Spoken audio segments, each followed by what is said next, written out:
da manhã de hoje, tá? Então tá. Eu sugeri hoje a leitura, e coloquei os trechos aí para vocês, de 2 textos que estão, como falávamos antes, como eu já falei antes, sobre os textos do George Agamben, a meio caminho do ensaio, do fragmento, de um texto que eu vou chamar aqui, grosso modo, como um texto poético, um texto analítico. Então, vejam, tanto o texto do Inge, eu não sei se a pronúncia está correta, o autor é de origem húngara, tá? Eu não conheço palavras na língua húngara, tá? Uma língua de origem eslava, tá? O Inge Kertész, vocês devem ter visto que trata-se de um ensaio que antes foi proferido como conferência. E quando a gente faz uma conferência, uma palestra, uma comunicação, a oralidade está em cena no primeiro momento. Depois, quando esse texto é transformado num texto escrito, algumas adaptações são feitas. Só que o texto do Kertész, ele permanece, ele mantém alguns elementos que, vamos dizer assim, ressoam, tá? Fazem-nos ouvir essa conferência, essa fala que ele fez anteriormente. Já o texto do Jorge Didi Huberman, o Cascas, que eu não coloquei na íntegra, eu coloquei 3 ou 4 capítulos, se não me... São 4. Eu estou chamando de capítulos, mas ele não os titula assim, ok? É um texto que tem origem numa visita que ele fez ao campo, ao lager de Auschwitz, tá? Que ele fotografou, ele fez algumas imagens ali. Depois de 7 ou 8 anos, ele escreveu um texto acerca dessas imagens. Depois veio uma polêmica acerca de como essas imagens estavam sendo lidas por ele. Ele escreveu um outro texto que vai ser este, tá? Já ele escreveu em francês, nós estamos lendo em língua portuguesa, não? Que é esse texto. Então, vejam, há uma progressão, não no sentido de melhor ou coisa que o valha, mas há uma progressão, não, melhor. Há um processo de construção que chega nesse texto que nós lemos para as falas de hoje. Tá? Então, são textos que não têm um gênero único por conta mesmo da sua origem, por conta mesmo do lugar e do modo e da funcionalidade com que ele surge. Tá? Então, eu gostaria que vocês tenham em mente essas especificidades. São as que eu tenho mais claras para mim, vocês podem ter notado outras, tá? Mas as que estão mais claras. Então, são textos que acabam convergindo para a linguagem escrita, tá? Mas que surgem em outras linguagens, em outros nichos de linguagem, tá? E percorrem um caminho até chegar à minha fala de hoje, tá? E que pode ser também, que pode ser um outro caminho a ser percorrido e também, vamos dizer assim, na apropriação que eu faço deles e também na apropriação que vocês farão deles, tá? Outra questão sobre esses 2 textos. Eu selecionei para o final, para o nosso último encontro, tá? O Gabriel está fazendo aqui um comentário, é por isso também, Gabriel, porque eles falam do impacto de imagens literárias, de imagens linguísticas, de imagens gráficas sobre o sujeito, sem ter que ter necessariamente um parâmetro que explique racionalmente o modo como esses sujeitos são afetados por isso, tá? Vamos começar, o que eu quero dizer com isso? Vamos começar do texto do Inge Kertész. Ele está eu vou chamar aqui de ensaio, tá? Porque ele já está posto aqui como ensaio, ele chama-se A Língua Exilada, tá? Que é também o título do volume no qual esse ensaio se encontra, tá? Vocês, quem não fez, mas vocês deveriam ter feito, é só a título de informação acerca do autor. O Imre Kertész, ele era húngaro, tá? Esteve também em um lager, Auschwitz, tá? E depois do lager, ele se dedica a escrever, tá? E ele vai falar dessas, eu não vou só dizer dessas memórias, mas dessas ressonâncias, dessas presenças do lager. Quando eu falar em lager, é o campo de concentração, tá? O campo de extermínio, o campo de trabalho, tá? E remete também, Débora, à educação após Auschwitz, do Adorno, tá? Ele vai falar dessas ressonâncias do lager na vida futura dele, tá? E então vocês percebem que está presente aqui. O Kertész, ele tem vários livros publicados no Brasil e tem um que me causou estranheza quando eu li, tá? Chama-se História Policial. Ó. História Policial vai falar de uma ditadura na década de 1970 na América do Sul. Eu fiquei me perguntando quando eu li, será que ele conhecia a história das ditaduras da final da década de 60, 70 na América do Sul? E aí tem um prefácio que ele mesmo escreveu, a gente pode achar na edição em língua portuguesa do Brasil, tá? Que ele diz que ele pensou nesse texto, mas como a Hungria vivia sob uma ditadura também, a partir da orientação da União Soviética, tá? Da ex-União Soviética, ele resolveu transplantar a história que ele tinha em mente para um país na América Latina, da América do Sul, mais especificamente. E é muito interessante como as ditaduras, estejam onde elas estiverem, elas são semelhantes, tá? Então, o Liquidação também é muito bom, Mariana, eu não o li, tá? Mas eu já li comentários acerca dele, tá? Mas o História Policial, eu acabei lendo por conta do meu agrado de histórias que teriam esse vejo policial de suspense, tá? Ela tem, mas me causou mais espanto que o espaço geográfico e político eleito pelo Kertész fosse um país da América Latina, da América do Sul, mais especificamente. Então, aqui são considerações gerais sobre ele, que eu imagino que vocês devam ter procurado em algum lugar para saber quem é esse sujeito, tá?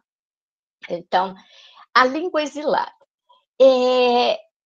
Eu selecionei esse texto por conta das possíveis associações que ele estabelece com o nome a partir do seu significado afetivo, isto é, como esses nomes nos afetam e como esses afetos vão sendo modificados ao longo de uma trajetória de vida. Tá? Aqui, o Kertész vai falar do nome Berlim, a cidade de Berlim, tá? Uma cidade fundada na Idade Média ainda, se não me engano, ela data do século XIII, na Idade Média, tá? E Berlim, que também foi uma cidade exilada até 1990, tá? Alguns de vocês nem eram nascidos nesse momento, tá? Mas vocês devem conhecer essa história. Depois da Segunda Guerra Mundial, em 1949, se não me engano, Berlim vai ser dividida em duas cidades, a Berlim Ocidental e Berlim Oriental. Só que a Berlim, como um todo, ela se situava no que era a Alemanha Oriental. Então, é uma situação muito estranha, tá?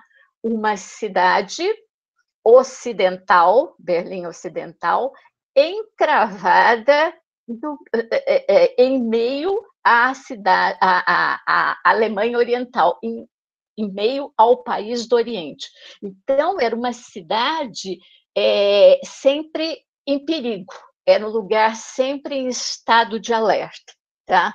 Porque também havia o muro, que data da década de 1960, que vezes ou outra pessoas saíam da Berlim Oriental para ingressar na Berlim Ocidental, eram mortas, eram sumidas e coisa que o valha.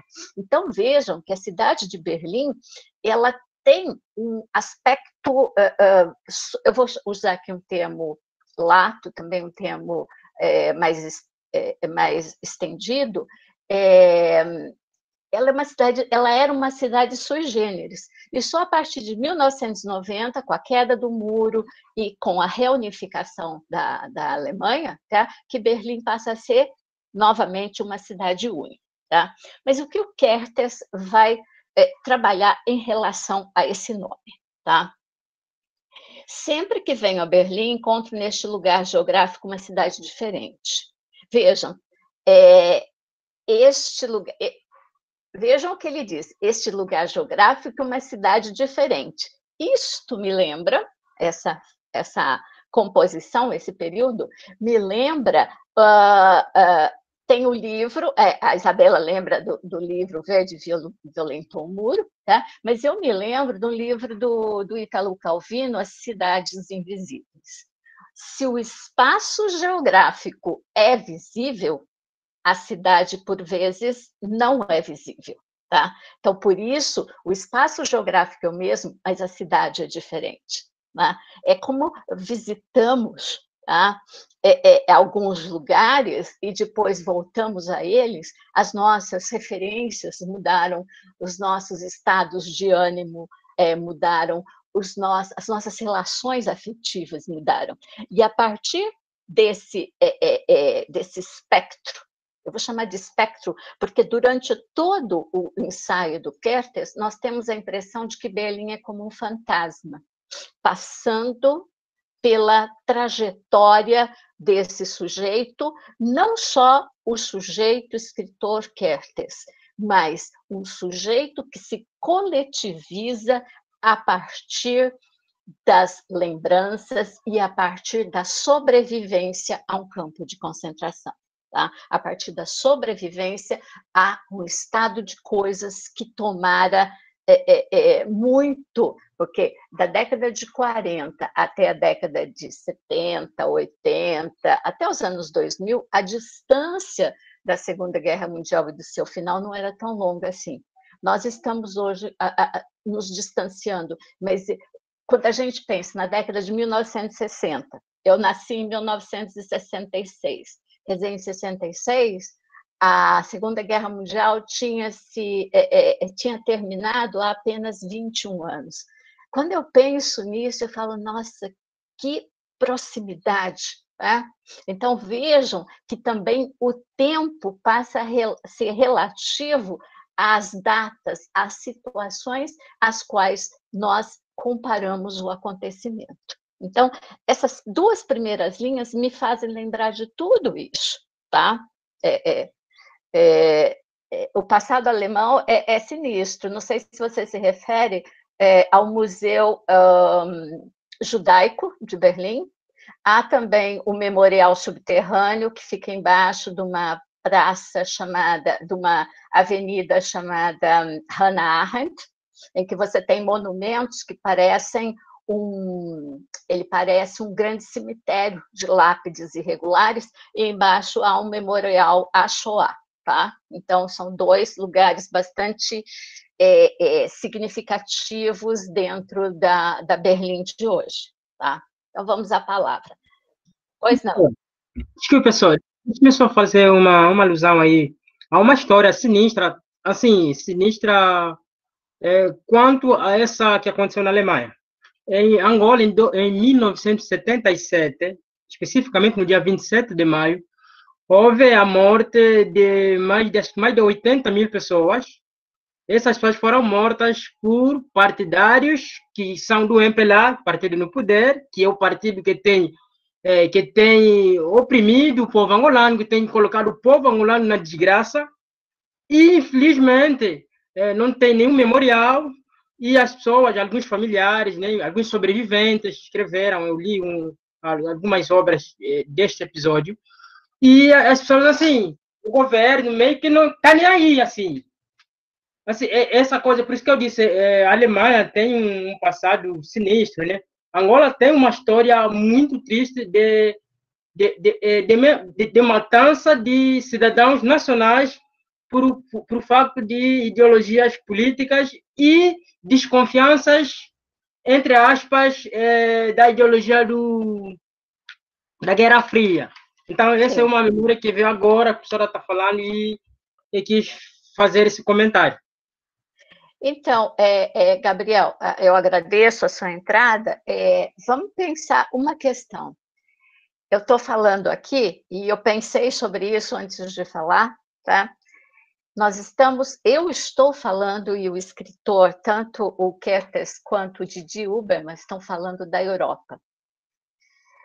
Você, eu, estamos falando, e aí é o lugar de onde falamos, aí eu penso geograficamente, você de África e eu da América do Sul, do Brasil. Os nossos países, os nossos continentes, não têm esses monumentos, não têm esses lugares de rememoração, nem vou falar de homenagem, de rememoração, porque nós, o processo de colonização partiu dos europeus, e esse processo de colonização ainda não é aceito, penso, pelos europeus como um processo de extermínio, como um processo de escravização, como um processo que levou e que também provocou verdadeiros genocídios. Tá? Eu penso, por exemplo, nós estamos aqui, tá? Vizinhos, nós estamos aqui em Mato Grosso do Sul, vizinhos ao Paraguai, tá? E vizinhos à Bolívia, dois lugares, a Guerra do Paraguai, por exemplo, que nós chamamos aqui de Guerra do Paraguai, e no Paraguai se chama a Grande Guerra, tá? Provocou uma morte muito grande de paraguaios, um verdadeiro genocídio. Houve também a Guerra do Chaco, entre Paraguai e Bolívia, que também houve um grande morticídio. Tá? Então, veja, os lugares de onde falamos, os lugares geográficos, Gabriel e todos os outros colegas, pensando como africanos e latino-americanos, brasileiros, são lugares que ainda no imaginário, eu vou pensar no imaginário europeu, tá? São lugares que foram civilizados, lugares que foram organizados, lugares onde haviam povos, nós, tá? Que precisávamos ter alguma organização e algum ordenamento, porque não tínhamos isso. Tá? Nós tínhamos tudo isso, só que dentro dessa visada eurocêntrica, nós não tínhamos. Então, vejam, um lugar como a Europa, tá, ela é capaz, a Alemanha, ela foi capaz, lhe foram dadas condições para pensar de um modo, não é solidário, não é igualitário, mas de um modo crítico todo esse passado. A nós não é dado pensar de modo crítico todo esse passado. Tá? Nós estamos vivendo hoje uma situação no Brasil em que essa perspectiva crítica, tá, é vista por uma ala conservadora, tanto do poder quanto da sociedade, tá, como uma questão, vamos dizer assim, que merece ser abafada, porque não foi tudo isso, porque estamos pensando a partir de uma perspectiva de esquerda, terrorista e sei lá o quê. Então, vejam, dentro dos nossos países, Gabriel, há tendências, há alas, há facções, tá, que pensam ou que foram levadas a pensar de modo não crítico sobre essa presença da Europa aqui, tá? Então, vejam, as questões, como a Meli lembra aqui, das estátuas, tá? Esse é um questionamento, não se está tratando de um modo crítico isso, tá? Eu vou falar para vocês de uma experiência, tá?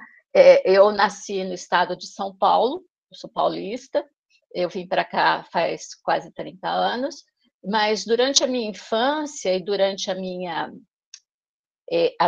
educação formal na escola, os bandeirantes eram ovacionados como os caras que fizeram progredir o Brasil, tá? Então, os bandeirantes são ovacionados no estado de São Paulo. Hoje eu não sei mais, porque já estou distante de lá e da educação, no nível da educação básica há muito tempo, tá? Mas depois eu fui vendo o que esses sujeitos eram. E depois de algum tempo, eu fui reavaliando. Vejam, o meu olhar sobre os bandeirantes é muito interessante hoje. Eu assisti uma vez a uma fala da professora Anita Novinsky. A professora Anita Novinsky, ela promove um grande estudo sobre os cristãos novos no Brasil. Tá? Os cristãos novos eram os judeus convertidos, na maioria das vezes, à força, não? E há indícios de que todos, ou a maioria dos grandes bandeirantes e dos sujeitos que empreendiam como bandeirantes no Brasil eram cristãos novos. Isso também indica alguma coisa. Então, vejam, é muito complicado pensar esses sujeitos hoje, tá? Mas nós que estudamos, nós que temos, ou pensamos que temos alguma posição crítica diante das coisas, é nosso dever político e ético saber dessas coisas, estudar essas coisas, tá? Serem cristãos novos não desobriga os bandeirantes de tudo que eles fizeram, mas é um dado a mais, tá? Porque imaginem-se cristãos novos no século XVI ou XVII em Portugal ou no Brasil. Não é possível imaginar, né? Ou imaginem-se judeus nesses momentos, como judeus no século XX. Então, a gente está falando de alguma coisa que tem a ver com o lugar, tá? O lugar geográfico, e como esses lugares se aliaram, se colocaram em determinado momento desse processo de descobrimento, desse processo de avanço para além da Europa. Tá? Então, Gabriel, eu não sei se eu respondo, mas pelo menos eu provoco algum tipo de reflexão, não só em você, mas em todos vocês. Tá? Então, voltando aqui ao Kertész, tá? Então, a palavra Berlim como conceito, tá? Como imagem acústica que abrigava um conceito indistinto, infiltrou-se no meu imaginário desde a infância. Meu avô tinha uma pequena loja, um bazar, como se dizia na época, e vendia uma espécie de lenço de Berlim, ou abreviando Berliners, como o chamavam. Tratava-se de um lenço tricotado que, num estilo bem particular, era usado, estendido sobre os ombros por mulheres muito jovens ou por velhas, na Ferencváros, de Budapeste, cujo clima talvez lembrasse a antiga Kreuzberg. Passado algum tempo, a palavra associou-se a uma cor que figurava na tampa da minha caixa de aquarelas, a qual, incitando o devaneio, chamava-se Azul Berlim. Azul em alemão é Blau, B-L-A-U, Blau. Tem uma lembrança sobre blue do inglês, não? Depois conheci a voz esganiçada do Führer na rádio, mas não a associei aos romances berlinenses de Erich Kästner e Alfred Döblin, dos quais eu tanto gostava. O Alfred Döblin é autor de um texto muito significativo em língua alemã chamado Berlin Alexanderplatz. Então, vocês vejam como a palavra Berlim não somente a cidade, porque no primeiro momento o Kertész conhecia a palavra, mas ele não conhecia um registro significativo em relação à cidade. Ele tem uma memória afetiva da palavra Berlim, porque vamos dizer assim, no lugar onde o avô tinha uma loja, vendia-se esse lenço. Então, vejam, a referência ao avô. Depois, havia uma caixa, eu percebi que parece uma caixa de lápis de cor, e nessa caixa o azul aparecia em destaque. E depois a palavra foi perdendo esse significado de um afetivo congregador, de uma afetividade congregadora e familiar, para ganhar os traços de alguma coisa horrenda, de alguma coisa terrível, como aquela voz do Führer, do Hitler, e seus comandos. Tá?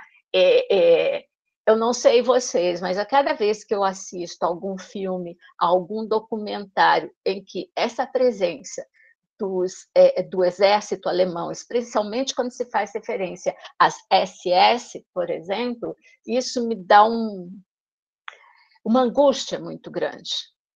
Eu me vejo de um modo catártico nessas situações da possibilidade da invasão e da chegada desses sujeitos ao lugar onde eu estou. E isso é aflitivo. Tá? Por que eu entro nesse estado catártico? Eu vou dizer, eu não vivi até hoje, diferentemente, possivelmente, de alguns de vocês, talvez os estrangeiros, tá? Situações em que eu tenha enfrentado de fato e de modo real alguma invasão. Tá? Eu não vivi isso. Né? Então, em alguns momentos, e aí reside a força da instituição literária, da instituição artística nesse processo catártico. O que as imagens, por vezes, me dizem, o que os textos escritos, por vezes, me dizem. Eu estou falando aqui de imagens, imagens de alguns filmes. Eu não vou fazer referência a nenhum específico, mas vocês podem tê-los em mente. Tá? Eu não estou acompanhando o chat, gente, desculpa, eu poderia estar acompanhando, tá? Então, desculpa. Tá? E o Kertész, então vejam que essa é uma perspectiva diferente de estudo de linguagem. Tá? É uma perspectiva que parte da palavra, a palavra é Berlim. Tá? Berlim, se a gente for procurar, tá? A expressão Berlim, no alemão arcaico, ela tem uma relação com o urso, porque Berlim era cercada, ainda tem, mas pouca coisa, de florestas. E nessas florestas havia ursos.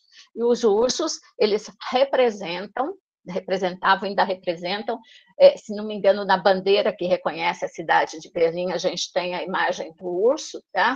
Então, a cidade ela é representada por essa figura de um animal forte, de um animal potente, de um animal perigoso em algumas situações, de um animal que ataca e se defende. Tá? Então, o Kertész não partiu dessa questão etimológica, mas ele partiu das possibilidades afetivas que essa expressão Berlim acabam criando nele, e que são tão possíveis quanto a etimológica. E aqui, o texto do Kertész dialoga com o texto sobre o qual eu falei na aula anterior, um dos textos do Agamben, tá? Sobre aquela possibilidade de se criar uma etimologia, eu vou chamar aqui uma etimologia imaginária acerca das palavras. O que eu estou chamando aqui de etimologia imaginária é essa etimologia que eu vou chamar de etimologia também dos afetos. É como as palavras nos afetam. Tá? Eu fiquei pensando aqui em alguma palavra que eu trago registrada de algum tempo, mas não me lembrei de nenhuma. Talvez eu me lembre agora. Mas se vocês fizerem esse exercício, qual palavra, quer dizer, vocês carregam desde um tempo mais pueril, mais infantil, tá? Chegando até hoje, e o processo de alteração da relação com essa palavra, que é o que o Kertész está colocando em cena aqui. Tá? Na página seguinte, ele vai falar do céu de Berlim, o céu azul de Berlim. E aí eu me lembrei de outra referência que eu fiz para vocês nas falas anteriores, das falas da semana passada, tá? Sobre o filme do Wim Wenders, chamado o Asas do Desejo, foi a tradução no Brasil, mas o título em alemão é O Céu sobre Berlim. Então, vejam, a imagem do céu de Berlim é uma imagem significativa aqui na proposição do Kertész, no filme do Wim Wenders, tá? É um céu, eu já estive em Berlim, é um céu muito bonito, é um céu diferente, só que esse céu ele tem nuances no imaginário daquele sujeito que viveu sob esse céu, e depende de em que situação se viveu sob esse céu. Tá? Veja, o Kertész, na página 196, vai falar da rampa, tá? Que levava de Berlim para Auschwitz-Birkenau. Eu também selecionei esse texto porque ele vai dialogar com o texto de Didi Huberman acerca do Lager Auschwitz. Então, vejam. Bem, Berlim, o azul da infância, a rampa de Auschwitz-Birkenau. As três imagens ligam-se organicamente em mim num único pensamento. Falta ainda um quarto item, o melhor, o fermento da associação de ideias que dá vida a essas imagens e as preenche com conteúdo, ou seja, a língua. Tá? Talvez os senhores conheçam a breve narrativa de Paul Celan, Gespräch im Gebirge, Conversa na Montanha. Tá? Então, o que diz isso? Certa noite, o sol já se pôs, e não apenas o sol, e o judeu caminha, perambula sobre as nuvens, caminha e caminha na sombra produzida por ele e pelo estranho, porque o judeu, você sabe, o que tem o judeu que seja de fato dele, que ele não tem apenas tomado de empréstimo. Então, vejam, esse texto do Paul Celan trata dessa... um mito, eu vou chamar aqui vulgarmente como mito, o mito do judeu errante, o mito desse sujeito em estado constante de exílio, em estado constante de deambulação, em estado constante de fuga, e que o que é dele? Nada, nem ele mesmo parece ser dele. Tá? E aí, eu não sei se alguém já leu alguma coisa do Paul Celan, mas eu fiz aqui uma consideração sobre o Paul Celan. Tá? O Kertész vai colocar o nome em algum lugar. Será que ele pôs? Ele pôs aqui. Tá? O nome completo do Paul Celan. O Paul Celan chamava-se Paul, tá? Pesach Celan. Eu vou colocar para vocês a palavra Pesach. Tá? Pesach.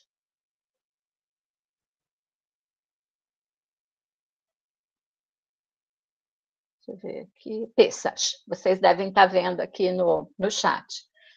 Paul Celan Pesach. Pesach Celan. Tá?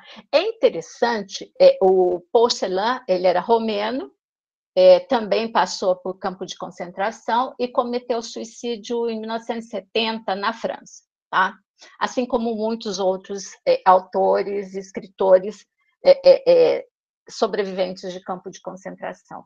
Mas por que eu parei aqui?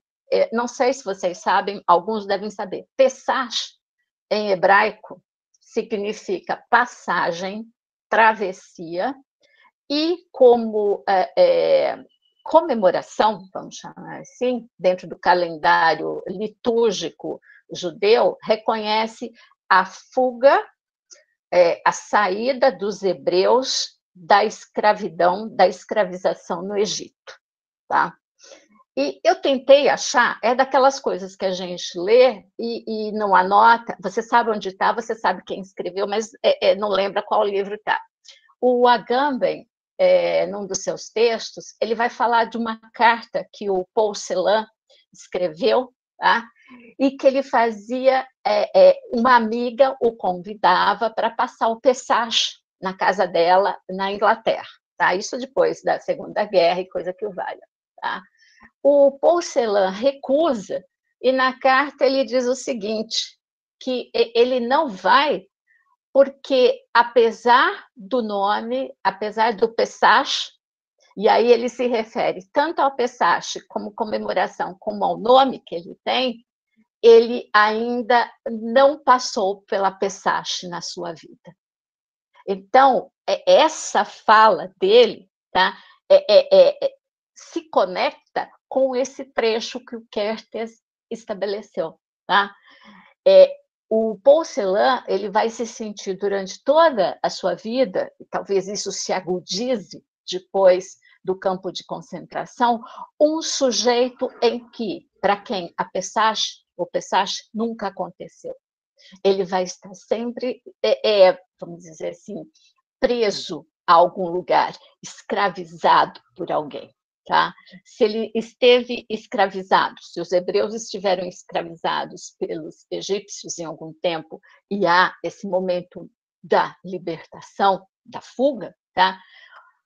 O Paul Celan, especialmente depois do período concentracionário, ele vai se sentir preso a esse lugar, preso a essas lembranças, preso a essa memória. Tá? Então, isso a referência tanto ao sistema concentracionário quanto aos judeus como esses sujeitos em estado constante de exílio são uma constante na obra dele, e não só na obra dele. A gente pode ler, por exemplo, a obra do Primo Levi, também tem esse aspecto, deixa eu ver, a gente pode ver também isso na obra do Walter Benjamin, que não passou, tá, por essa situação. Eu não me lembro, tá? Eu vou depois, um dos livros que eu tenho aqui, certeza, porque eu li aqui em casa, eu anotei, mas quando você quer achar um negócio, você não acha, né? Mas depois que eu achar, eu vou passar para você. Bom, me lembro de mandar um e-mail, tá bem? Então, essa é uma leitura bastante aguda do Agamben sobre o Pessach, o nome do Paul Celan, e que eu posso, como analista, fazer um link, conectar a essa percepção que o Kertész dá acerca desse sujeito judeu, desse sujeito exilado no mundo. Tá? Então, vejam, ele ainda está falando de Berlim, mas como Berlim passa a ser um outro lugar para determinados sujeitos depois do final da guerra. Tá? Na página 197, né, ele vai fazer uma referência, o Kertész, bastante interessante, a um texto que eu creio que, se não todos nós, a maioria de nós conhece. Seja como for, nas ditaduras do século XX acontece conosco alguma coisa de que a história não oferece outro exemplo. A língua total, ou como a denomina Orwell, a newspeak. Na tradução em língua portuguesa que eu conheço, é a nove língua, que está no 1984. Com a ajuda da dinâmica bem calculada da força e do medo, atua na mente do indivíduo de modo irreversível e o expulsa de sua própria vida interior.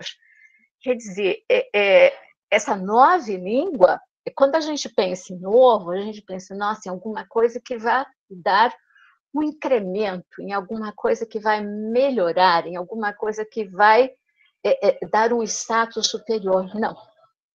A proposição da nova língua do George Orwell, quem conhece o texto, o romance 1994, e a própria língua alemã, acho que eu já falei aqui para vocês, né? Foi detectado pela... eu conheço isso a partir de um texto da Hannah Arendt, e aqui no Brasil há um texto da década de 1980, 1990, do professor Secantin, hoje ele se dedica mais à literatura infantil, mas ele estudou algumas questões acerca da língua alemã, como o alemão muda depois da ascensão do Hitler ao poder, de 1933 a 1945. Como a língua alemã perde palavras, perde uma certa graça, inclusive, porque termos, expressões vão sendo expurgadas, especialmente aquelas correlatas ao Yiddish, por exemplo, que era a língua dos judeus na Alemanha e em alguns países eslavos. Tá? Então, vejam, e como algumas expressões do alemão vão sendo reduzidas a abreviações, tipo assim, aqui no Brasil, CPI. Se você perguntar para as pessoas o que é CPI, as pessoas, uma parte significativa delas não sabe o que é. Então, as pessoas repetem expressões quase que automaticamente, sem saber o que elas são. Tá? E vão assumindo essas palavras sem o devido juízo crítico. Tá? E essa é uma das funções que nós, como estudiosos de linguagem de qualquer espécie, temos. Nós devemos estabelecer o juízo crítico acerca das palavras e como elas são usadas, mal ou bem usadas. Tá? Então, aqui é uma questão extremamente importante do texto do Kertész. Na página 199, ele vai falar, vemos, portanto, que o peso insuportável do Holocausto, eu prefiro usar a expressão Shoah. Eu escrevo, mas esqueço, né? Shoah. Shoah ou Shoah. Aqui no Brasil, a gente fala Shoah, acentua o A, tá? Por quê? Vocês já devem ter ouvido, e o Agamben faz um comentário acerca da Shoah. Shoah é catástrofe, em hebraico. Catástrofe. O que é catástrofe, se a gente voltar ao grego, se a gente pensar, por exemplo, nas tragédias clássicas? Catástrofe é a quebra. Catástrofe é a ruptura. No texto trágico, a gente vem acompanhando uma determinada situação de aparente normalidade, de aparente concatenação das coisas, e, de repente, acontece uma ruptura, acontece um evento que vai modificar todo o percurso dali para frente. Tá? E o Holocausto, em hebraico, significa vamos dizer assim, dar-se em imolação, oferecer seu sacrifício. Então, vejam que há também um problema de como eu vou tratar isso. Eu prefiro usar o termo Shoah, tá? Ou Shoah. Por quê? Porque houve uma catástrofe, houve um momento de ruptura com a instalação dos campos de extermínio, com a instalação dos lager na Alemanha e nos países que a Alemanha tomou para si. Tá? Então, vejam que aí a gente acaba entendendo, a gente acaba vendo as possibilidades de entender textos, por exemplo, como o do Márcio Seligman, quando ele vai falar da catástrofe. Tá? Quando ele vai falar das memórias dessa catástrofe. Então, a Shoah é muito mais significativa. Tá? Então, vemos, portanto, que o peso insuportável do Holocausto, ou da Shoah, delineou aos poucos as formas linguísticas do discurso acerca do Holocausto, que aparentemente referem-se ao Holocausto, ao passo que nem tocam sua realidade. Pois a própria palavra Holocausto é também o nome sagrado que encobre o extermínio diário, a morte pelo gás, a rotina das execuções, o Endlösung, a aniquilação. Tá? E eu fiquei pensando que ele usa aqui, vocês vejam, pelo menos 4 vezes a expressão Holocausto. Tá? Então, ainda que nós, por exemplo, não tenhamos uma crítica explícita, o Kertész está dizendo que se nominou como holocausto isso para dar um ar de sacralidade, tá? E uma sacralidade que eu penso pode ser negativa e positiva. Positiva no sentido de vamos continuar. Tá. Eu vou voltar depois, só terminar esse raciocínio, tá, Gabriel? O Holocausto pode ser tanto positivo quanto negativo.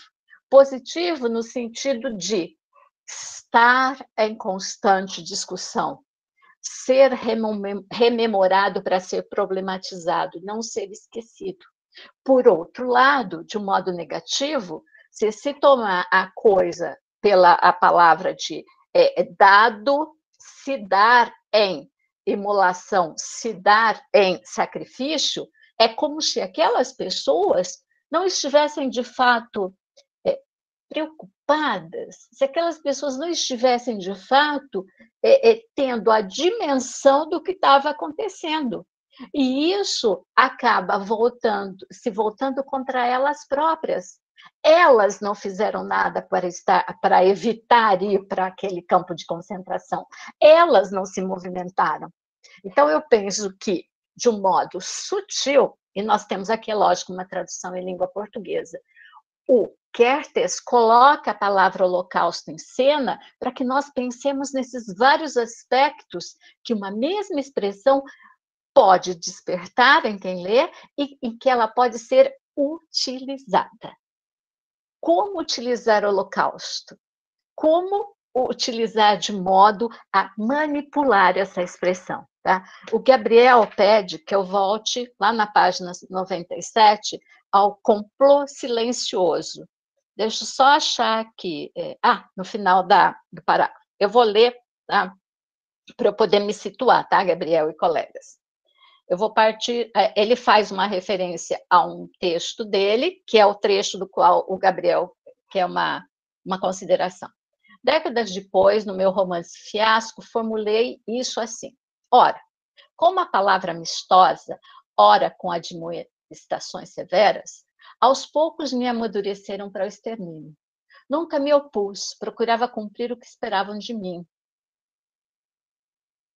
Desfaleci na minha neurose da boa educação com uma boa vontade arrastada. Eu era um membro humildemente empenhado, nem sempre avançando com perfeição no complô silencioso tecido contra a minha vida. Veja, Gabriel, eu vou fazer aqui uma relação com os nossos países. Tá? Quando, por exemplo, e talvez não, você enxergue melhor isso de Angola, tá? Quando o sujeito europeu, no caso em Portugal e no Brasil, os portugueses chegam, tá? Os registros locais, as línguas locais faladas pelos nativos, e depois, por exemplo, no Brasil, pelos povos escravizados que vieram de África, tá? Eles são, vamos dizer assim, de modo, por vezes, explícitos ou implícitos, estigmatizados com a pecha de coisa de gente de baixo nível, expressões de baixo calão, expressões que reconhecem sujeitos que não têm vez ou que não terão vez dentro desses locais. Então, é um trabalho, e a escola faz isso com muita propriedade até hoje, Gabriel e os outros colegas, e vão abafando as variedades linguísticas com que nós estamos acostumados em nossas casas, tá? E que depois que vamos para a escola, isso vai sendo paulatinamente abafado. É esse complô silencioso. Por exemplo, o Kertész, ele diz que ele escreve em húngaro, mas ele também tem uma proficiência muito boa em alemão. Então, a partir do momento em que a Hungria passa a ser dominada pela Alemanha, em que os alemães passam a ter esse domínio, quer dizer, o húngaro passa a ser uma língua de segunda categoria. E os sujeitos que se expressam nativamente, que foram educados, que foram alfabetizados, e alfabetizados aqui, foram letrados, não necessariamente na escola, nesse idioma, passam a ser sujeitos subalternizados, passam a ser sujeitos depreciados. Tá? Então, é uma proposição linguística, mas é também uma proposição de cultura. Tá? Então, algumas coisas que nós fazíamos quando crianças, dentro do imaginário familiar, e que tem uma ressonância dos nossos antepassados, dos nossos ascendentes, por vezes são taxados como negativos, como questões que não podem vir à tona nesses lugares. Tá? O Wellington lembrou aqui, tá?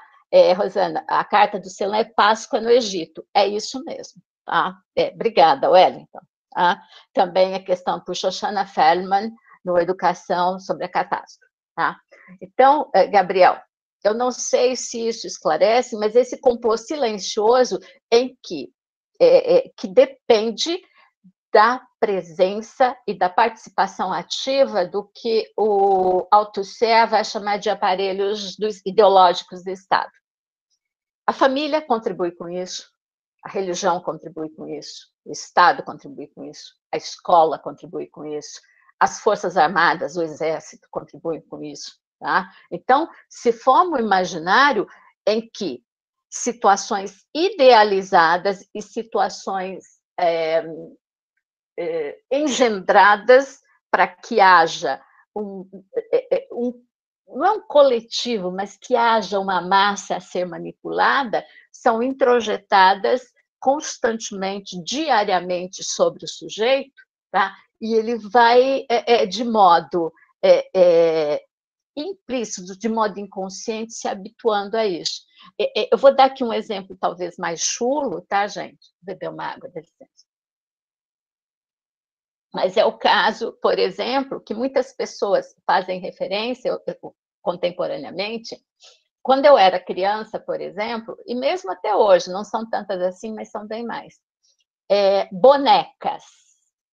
Quantas bonecas negras eu conheci na década de 1970?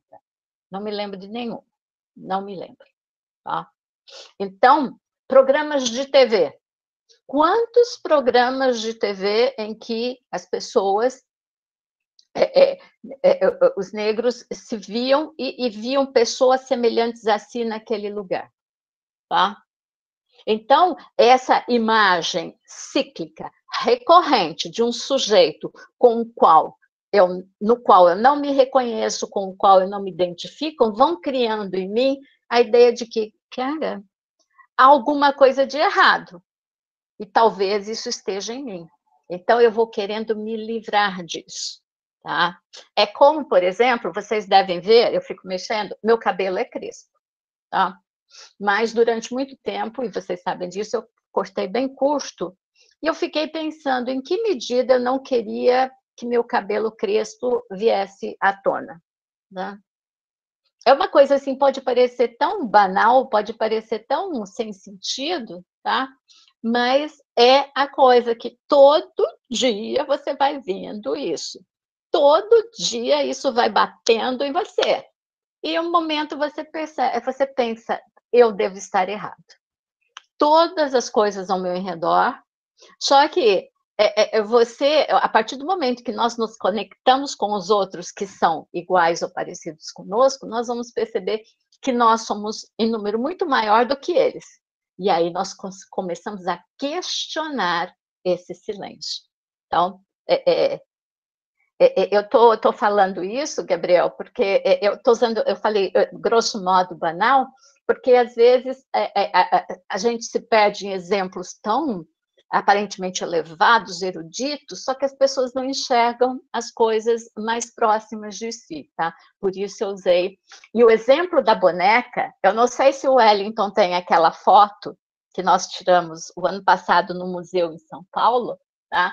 Em que eu me lembrei de dois textos literários. Um é o da Toni Morrison, O Olho Mais Azul, e outro é um conto do Monteiro Lobato chamado Negrinha, em que as duas meninas, a menina do olho mais azul, da Toni Morrison, e a menina alcunhada de Negrinha no conto do Monteiro Lobato, se afeiçoam a bonecas brancas de olhos azuis. E essa afeição a essas bonecas, tá, as afastam não somente da negritude, mas as afastam de si mesmas e da condição humana delas. Tá? São dois textos cruéis. Tá? O texto do Monteiro Lobato é bem anterior ao da Toni Morrison, é um conto da literatura brasileira, vale a pena vocês conhecerem, né? Chama-se Negrinha. Tá? E o Wellington, tá? O Wellington, ele lembra, porque a gente estava no museu em São Paulo, acho que foi ano passado, né, Wellington? A gente visitou, a gente estava no evento e fomos ao museu. E aí, a hora que eu vi aquela imagem, eu falei, Wellington, essa é a imagem da Negrinha, é a imagem da menina da Toni Morrison. E aí o Wellington fez a foto, né, para que nós pudéssemos nos lembrar disso. Tá? Então, é desse tipo de violência que é sutil, na Pinacoteca, realmente, eu não me lembro, Wellington, eu lembro da imagem, eu também tenho em algum lugar perdido por aqui, tá? Mas é esse tipo de situação que vai provocando esse complô, né, silencioso. Tá? Então, mais à frente, há muitas referências a Auschwitz, tá? E também vale eu fazer uma referência aqui a um romance muito importante dentro da literatura brasileira contemporânea. Chama-se O Diário da Queda. Tá? Eu vou pôr aqui para vocês. Diário da Queda, de Michel Laub. O Diário da Queda, eu estudei com uma orientanda em Três Lagoas, a obra do Michel Laub. Michel Laub é filho, tem ascendência judia, tá?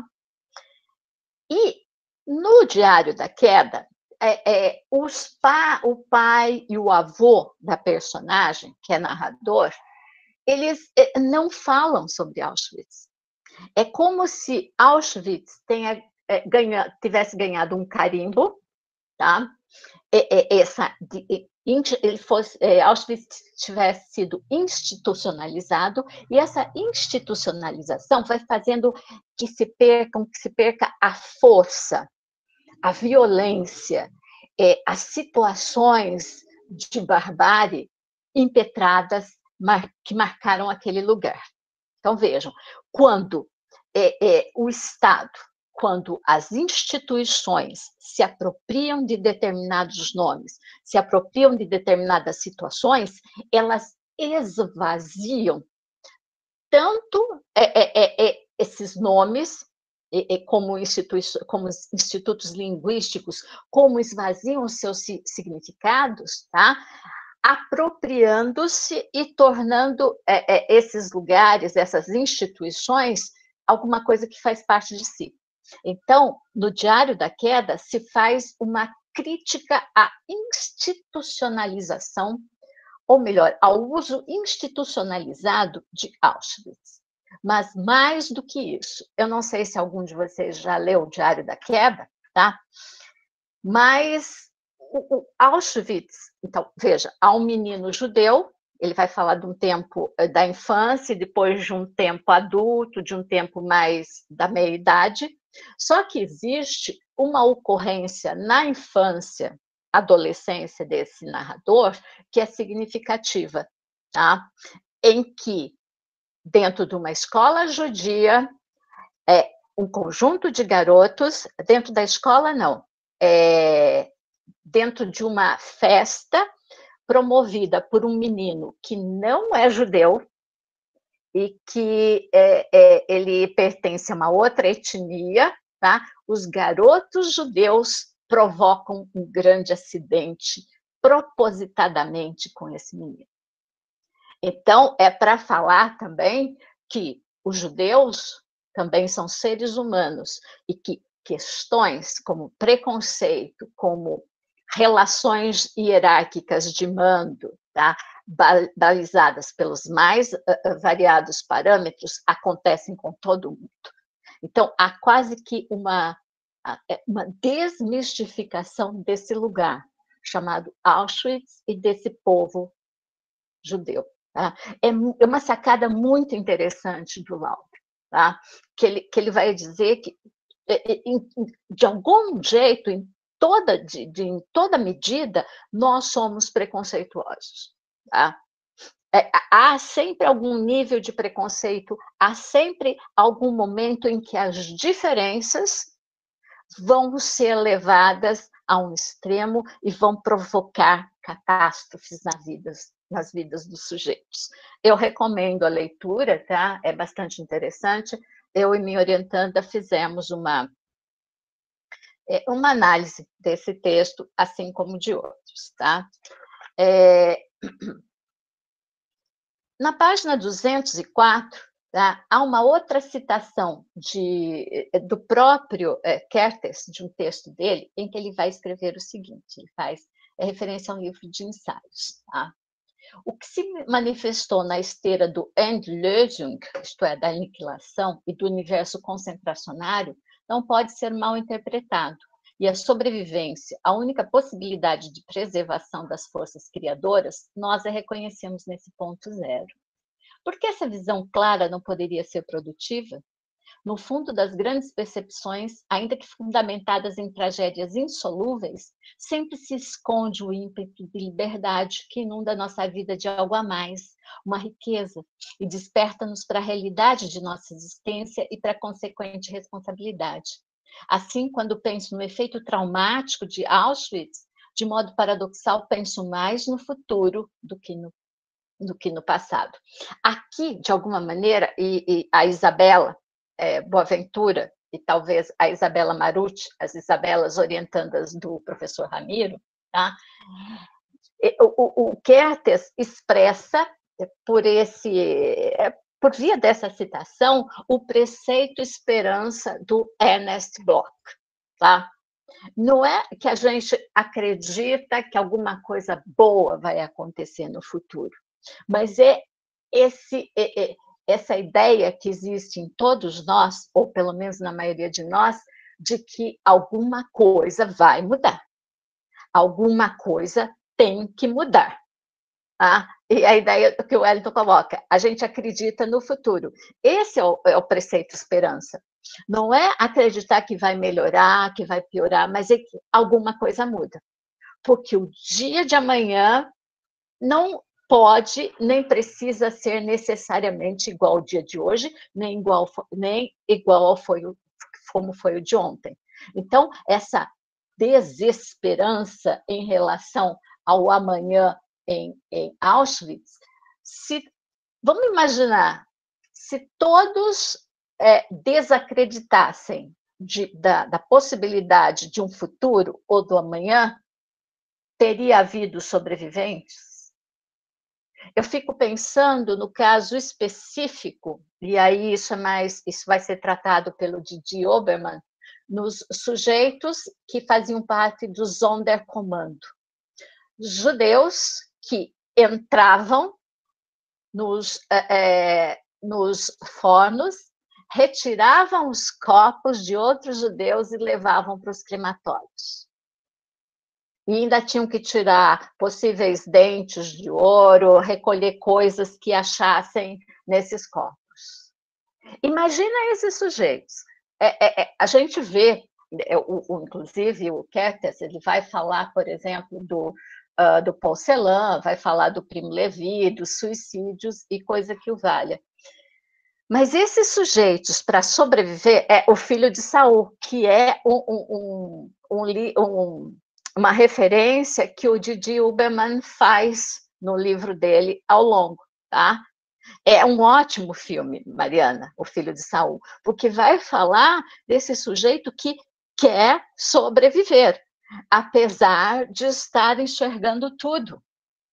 Tudo que foi, inclusive porque os nazistas destruíram essas câmaras destruíram esses crematórios, para dizer, não tinha nada disso.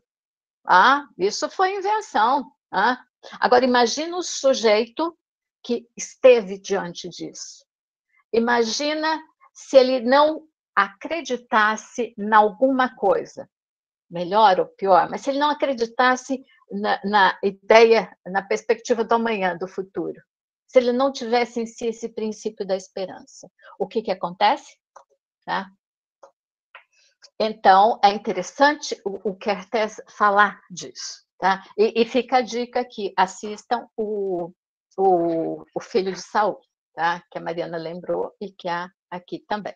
Tá? Na página 206, o Kertész vai falar desse coletivo, ele vai falar da língua. Tá? Toda língua, todo povo, toda civilização tem um eu dominante que registra o mundo, domina-o e também o representa. Esse eu em atividade permanente é um sujeito com quem uma grande coletividade, uma nação, um povo, uma cultura, pode, com mais ou menos sucesso, identificar-se. Mas onde pode se abrigar o saber do Holocausto? Que língua poderia dizer de si mesma que o Holocausto é seu sujeito, que o Holocausto é o seu eu dominante?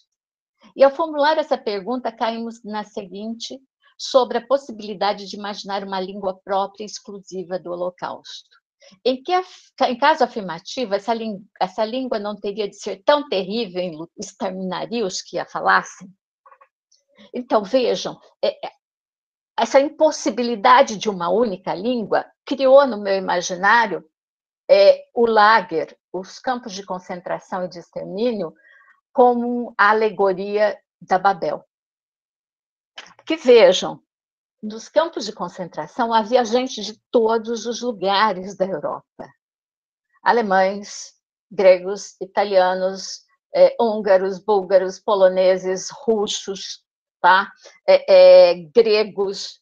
E essas pessoas, elas não falavam só os idiomas dos seus lugares. O grego falava grego, italiano. Uma parte deles falava Yiddish, outra parte falava ladino, que é a língua dos povos, dos judeus com origem na Espanha, em Portugal, que depois migraram para lugares na região dos Balcãs. Havia gente falando hebraico, tá? Então, esse lugar era uma grande Babel. Então, qual é o idioma desse lugar? Qual é a língua desse lugar? Não é uma única língua, são várias línguas. E que não podem ser aglutinadas, e que não podem se reunir, pela própria impossibilidade da experiência de cada um, pela própria impossibilidade pela própria impossibilidade do registro de uma experiência única em relação àquele lugar.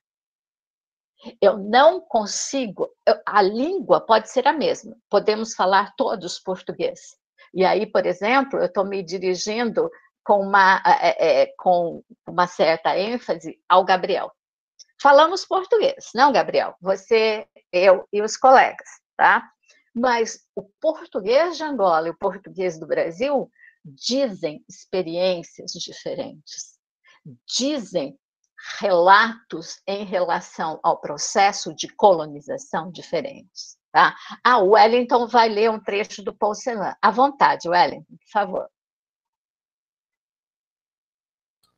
Rosana, é um trecho do artigo da Shoshana Fellman, em que ela está discutindo por que o Celan, apesar de ser poliglota, escolhe fazer a sua escrita poética na sua língua materna. E daí ela traz um pequeno trecho em que a Shoshana Fellman diz o seguinte sobre o Paul Celan, só para vocês entenderem o trecho que eu vou ler da carta dele.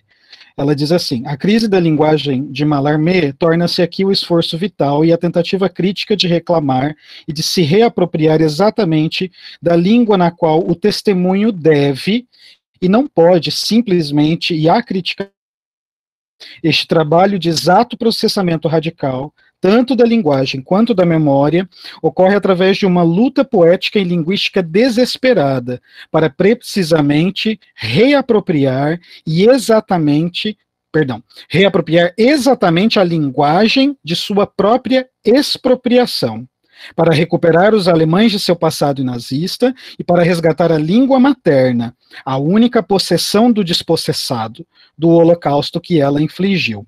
Estes, diz Celan, aí ela cita uma pequena frase dele, são os esforços de alguém sem teto, também nesse sentido, até hoje não pressentido, que vai até a língua com seu próprio ser, ferido de realidade e em busca de realidade.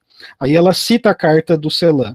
Aí o Celan diz o seguinte: alcançável, próximo e não perdido, permaneceu em meio às perdas este único, a língua.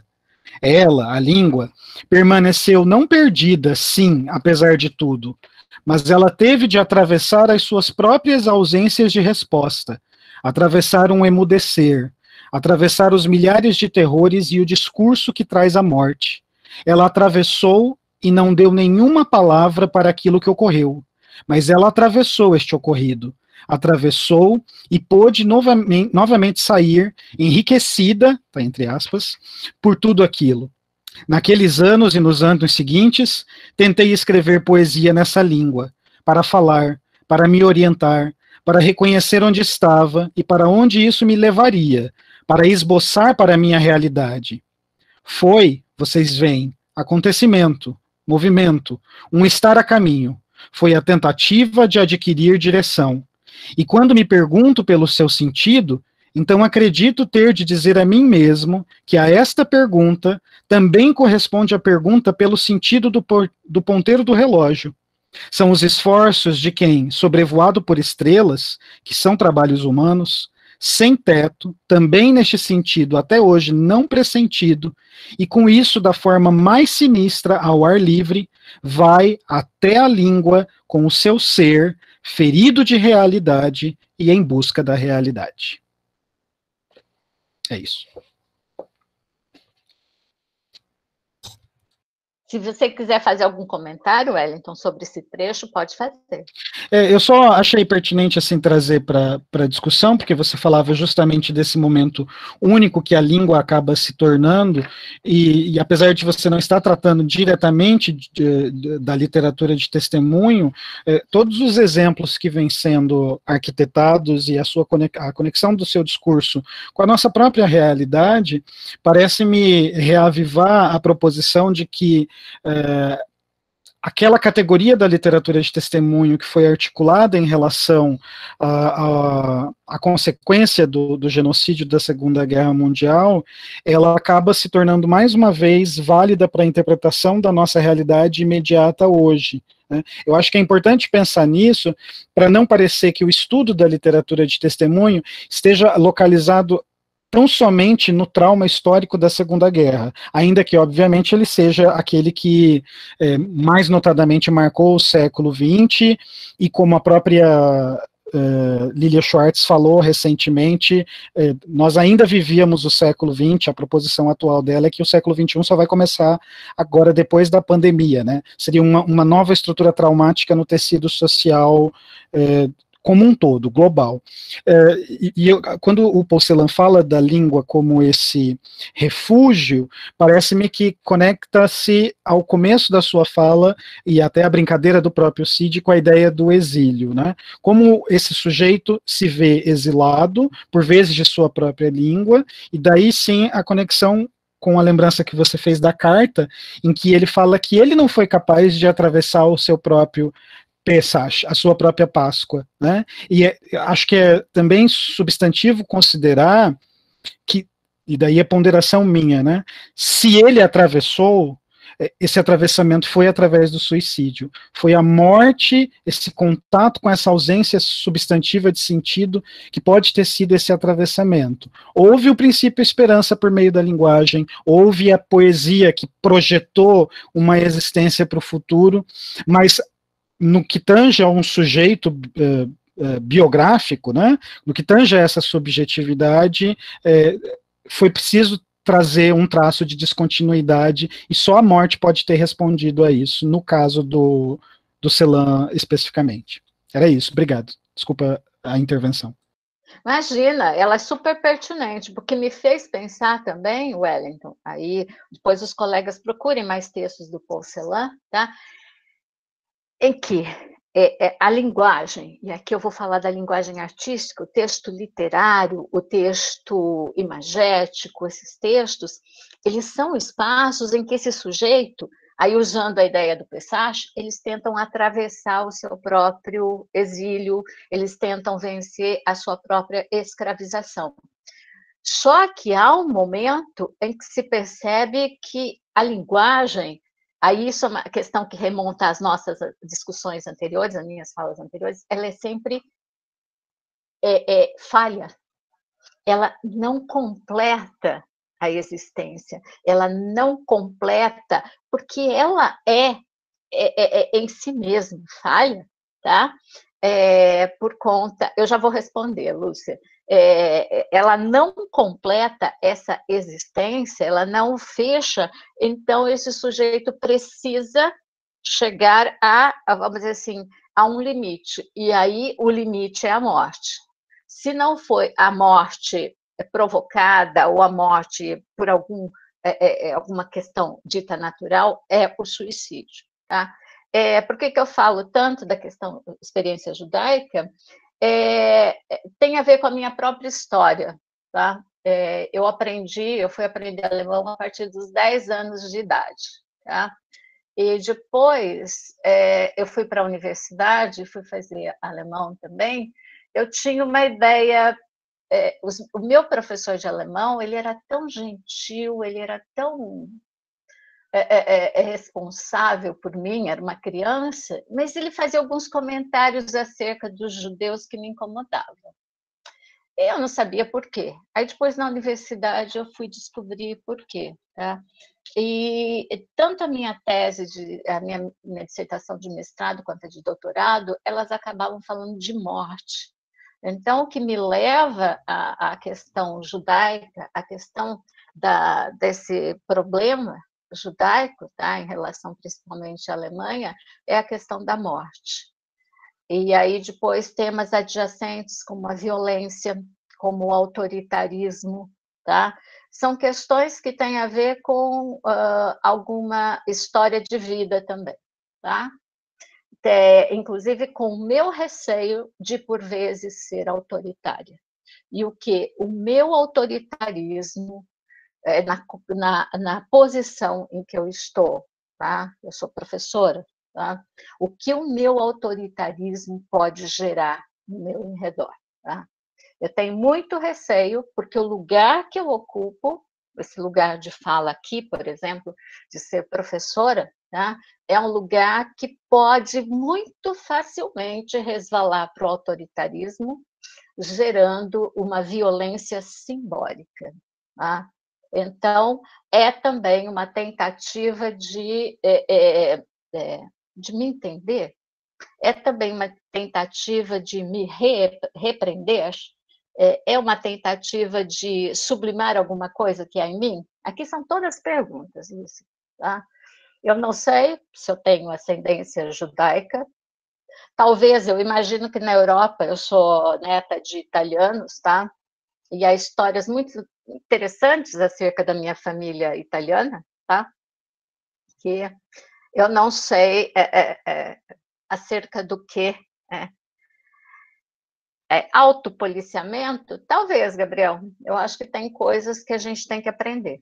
Tá? Então, talvez eu tenha que aprender, eu esteja aprendendo e toda a minha vida será um aprendizado acerca de parar para pensar no que eu faço. Tá?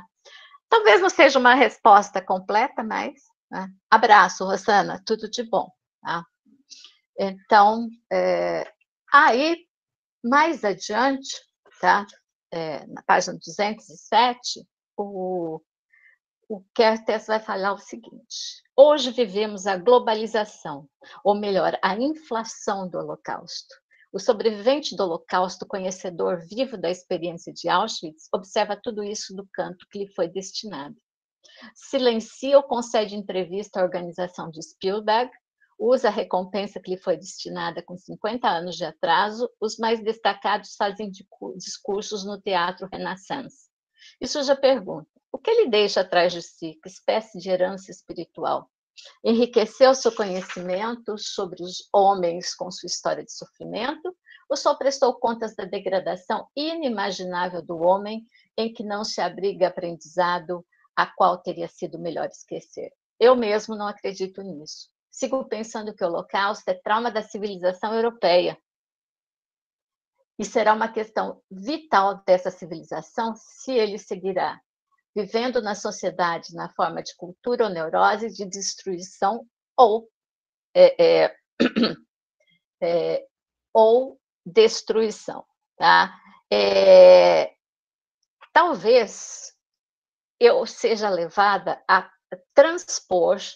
transportar essas falas aqui do Kertész para a realidade dos países coloniais, tá? Vamos pensar, tá? Tudo isso, se eu trocar, vamos fazer um exercício de troca. Se ao invés de eu falar do sobrevivente do Holocausto, mas dos sobreviventes do processo de colonização, tanto, vamos pensar na América do Sul, quanto na África. Se ele, vamos dizer assim, se eu trocar todas essas experiências em que está escrito aqui, Auschwitz, em que está escrito Holocausto, se eu trocar pelos lugares de onde eu falo, de onde o Gabriel fala, por exemplo, será que nós não poderíamos fazer o transporte dessas perspectivas teóricas que estão postas aqui para pensar o lugar de onde nós estamos falando, de onde eu estou falando e de onde vocês estão me ouvindo também? Tá? Por isso que, por vezes, eu fico pensando nas tais teorias decoloniais, tá? Em que medida também elas não devem estar associadas a esses pensamentos, em que medida elas também não estão associadas, na verdade, a essas reflexões pós-Segunda Guerra Mundial, pós esse momento de catástrofe na Europa, especialmente com relação aos campos de extermínio, a esses processos de violação ao extremo de todo e qualquer direito do ser humano. Tá? Então, o Wellington falava de que a proposição da Lilia Schwartz acerca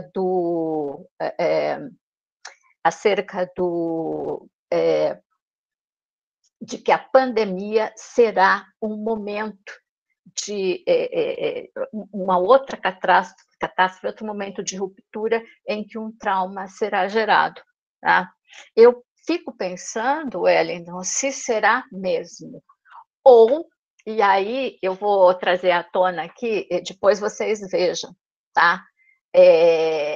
A reflexão do Agamben.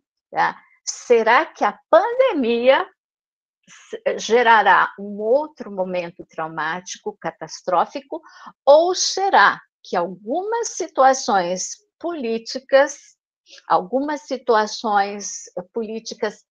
autoritárias e conservadoras geradas a partir da pandemia não serão novos pontos catastróficos e traumáticos no mundo, tá? E aí você entende que eu estou, de alguma maneira, dialogando com aquela crítica que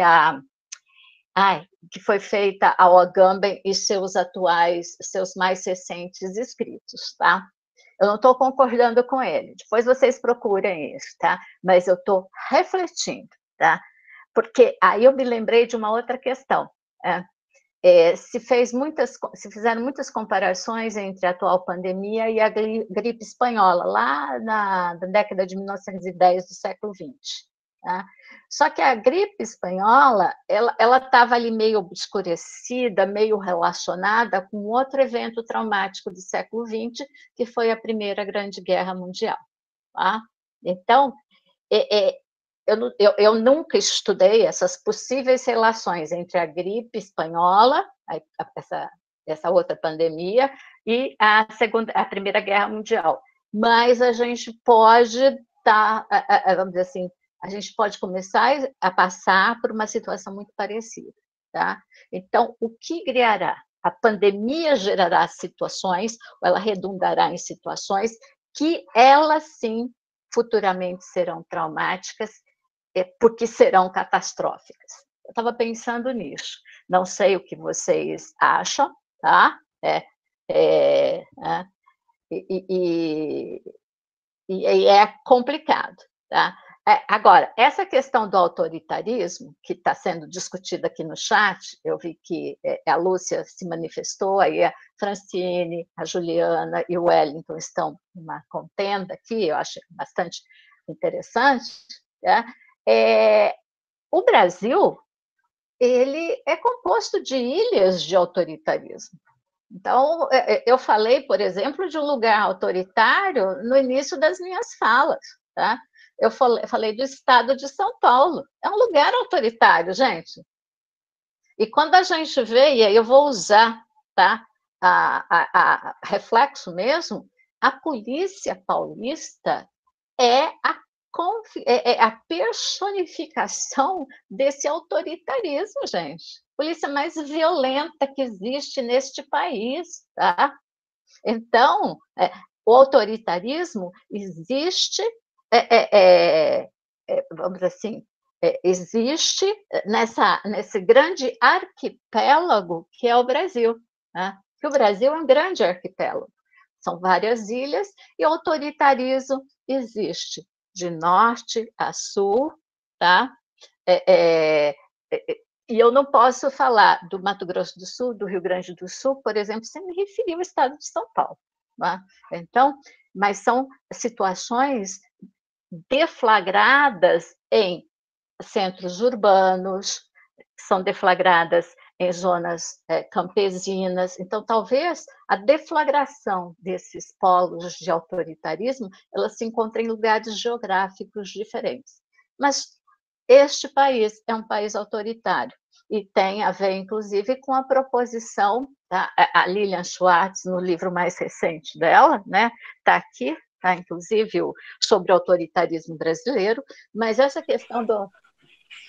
Alô? Bom dia, professora, tudo bem? Oi. Oi, pois não.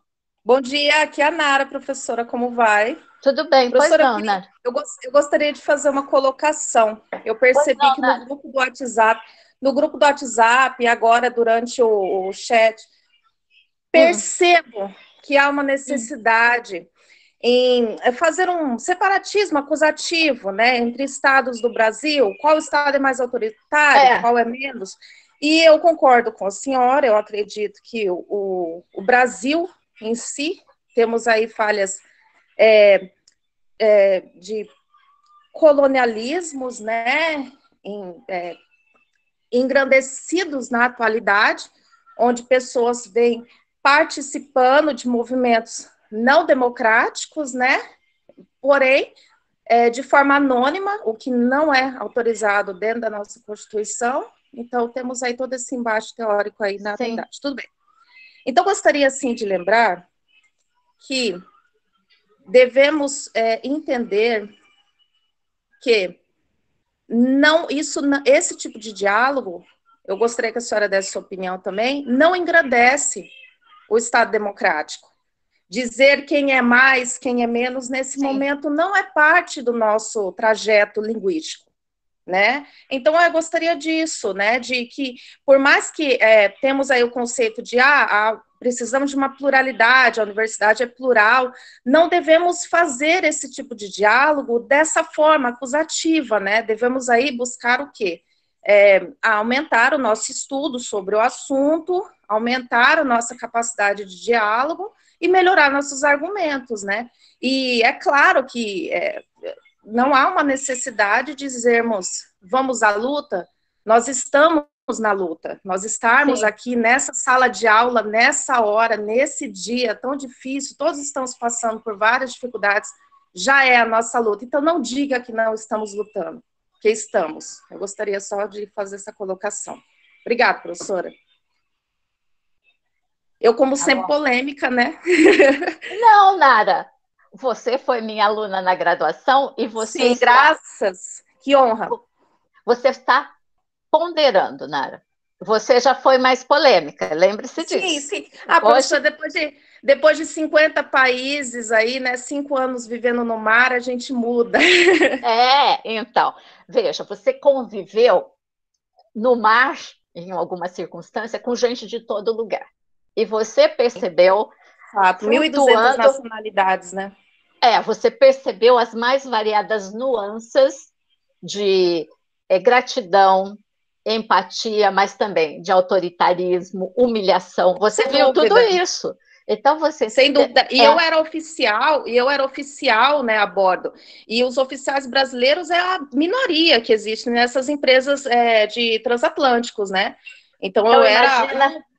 Exatamente. Imagina. Então, os brasileiros me viam como inimiga. Então tem muita história para contar, de fato. E, querida, você é mulher, tá? Você é brasileira e mulher. Inclusive. Isso, duas categorias problemáticas. Inclusive. Então, as falas da Nara são bem-vindas, e eu estava falando aqui da necessidade da leitura, do estudo de textos como o da Lilian Schwartz, tá? Essa história do autoritarismo no Brasil, mas há também uma história essa estuda do patronato, tá? Que é outro nome que isso recebia, a partir de um texto do Raimundo Faoro, tá? Que vamos dizer assim, é um dos grandes, vamos dizer assim, é um dos sujeitos que discutiu a fundação deste país e como algumas das características, os donos do poder, obrigada, Meli, tá? Do Raimundo Faoro, como essas relações do patronato, elas redundam em relações de autoritarismo no Brasil moderno e no Brasil contemporâneo. Então, eu penso que nós estamos lutando, sim, tá? Só que nós temos que lutar com, eu vou usar aqui vamos dizer assim, o imaginário beligerante, com as armas que nós temos, que são as armas do conhecimento.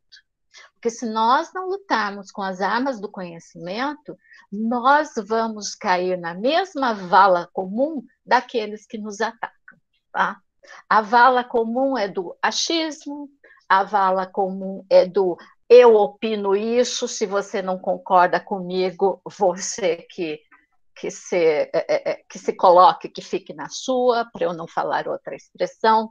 Então, vejam, nós temos que labutar não só nesse espaço, mas em outros espaços, tá?